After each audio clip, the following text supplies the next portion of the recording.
Happy Saturday. People often ask me why why I'm so critical of nonprofits and philanthropy when I run a business that actually helps nonprofits to do fundraising, organizational development, crisis management, and executive coaching. And the short answer is I don't hate all nonprofits. I think there are nonprofits out there that are doing really good work. I think there are nonprofit leaders out there who lead from a place of values.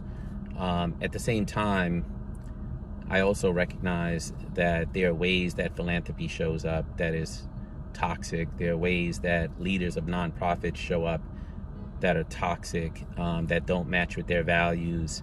I'm glad we're coming out of this cancel culture because it exists, and it exists heavily in the nonprofit space, particularly in the criminal justice reform space, a place that is supposed to be all about second chances, which makes it so intellectually dishonest to be erasing people and to be marginalizing people and to even be criminalizing people.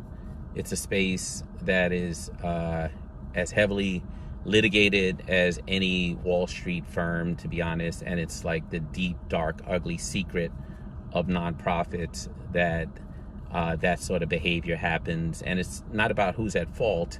It's about, if you're trying to show the world how to do criminal justice differently, how can you do that when you're using the same tools of a system of oppression to handle your own challenges?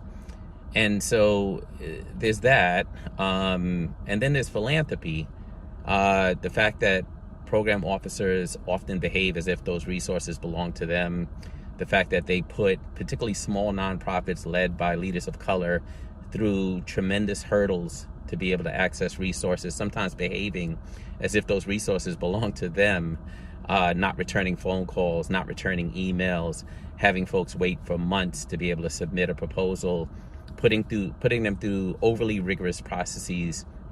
And then when things don't go well, not really leaning into who we say we are, restoration, due process, and instead, forcing very unsophisticated, often leaders who are just driven by a passion and driven by a mission through rigorous legal processes to try to figure out what they could have done differently, when often the behavior that they engaged in was done in goodwill, if not done well, still done with their values in place and done for the right reasons. And there seems to be no air in the space, no room in the space for a conversation about those things, especially from a space that is supposed to be about restoration and restorative justice and due process.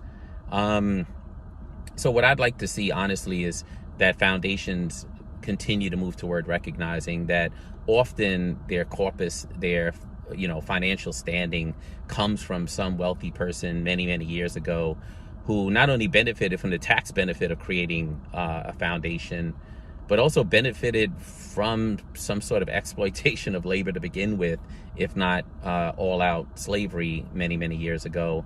And so to me, that means that much of this money is reparations money, and that this money should be returned to people who are doing good work to try to make the world a little bit better. And instead, what we end up with is a system where the people who are in power, the people who work at foundations, are extremely heavy-handed often. Not everyone, but many of them. And I see how my clients have to navigate it. And, my job is honestly to help them play the game. And it doesn't get lost on me. I'm not naive that I'm actually helping them to operate within a system that I don't totally agree with, while seeing what we can do to move that system towards something that feels much more equitable. Anyway, that's my rant. Thanks for attending my fucking Saturday morning TED Talk.